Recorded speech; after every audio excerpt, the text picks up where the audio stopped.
This is Mr. Biggs from Stutz Race, and thank you for tuning in today. We're going to talk a little bit about clutch removal here.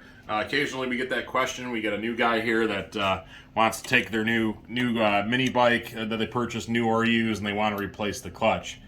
The first thing you're going to do here is you're going to start by removing this end bolt here, which I use, I like the Milwaukee here. Go ahead and zip that off. Now this is a max torque clutch. On the very back side of this, it has set screws, and it uses an eighth inch Allen wrench.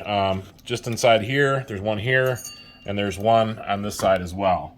You're gonna make sure these are loose. I've had guys come in here and they can't get their clutch off. They're fighting with it. And I say, are there any writing on the clutch? Can you see anything?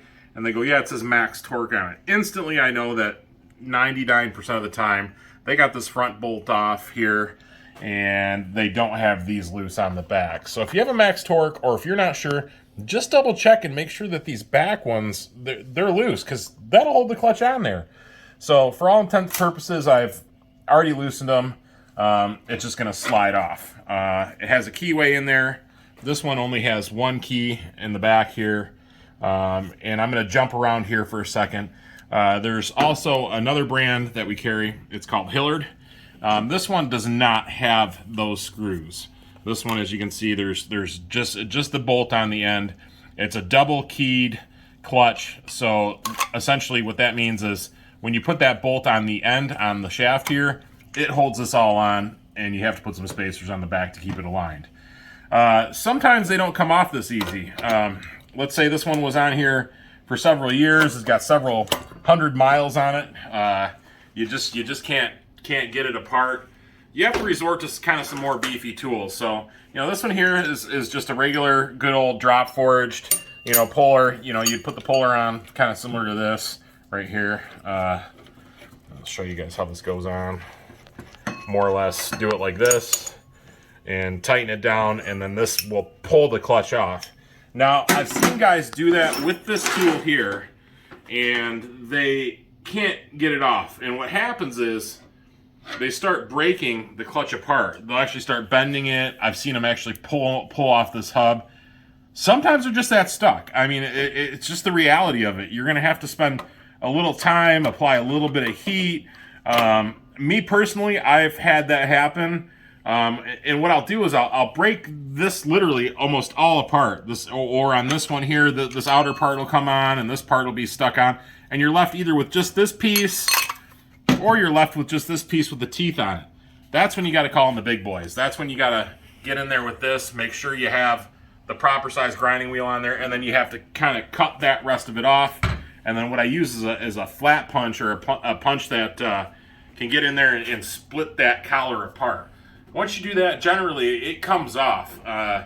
But things happen. I mean, it's just, you have to know the right tool for the job. So you can use this, you can use this. And I've even seen guys use pry bars. You can put a pry bar back behind the back side of the motor and push it this way, and I've had guys pop that off. You want to make sure, do what works. Now, the problem with putting a crowbar back behind here is this: if you go back in the back side of this and you start prying, you can actually damage this case. You can actually break this case and push pieces inside. I've seen customers have brought bikes into us where they've tried themselves, and that's what can happen. After you get the clutch off, you just want to make sure your keyway here is in good shape. If you have any major grooves, or this guy isn't sitting in here properly, it starts rolling around, your clutch is not going to work right. You're going to have premature wear, and you're going to be back buying more stuff. The other thing is too, I'm not committing to a size on the end of the crankshaft bolt here, because I've seen guys use all sorts of stuff. This is a Tilson motor. The bolt that comes with them in the factory is 10 millimeter. I've seen everything under the sun as far as the bolts at the end of this thing. I mean, I've literally had guys take fine thread, put it in a coarse thread in a fine thread. They had some sheet metal screws laying around that were from a big project that are really, really big. Seen them drive it in there.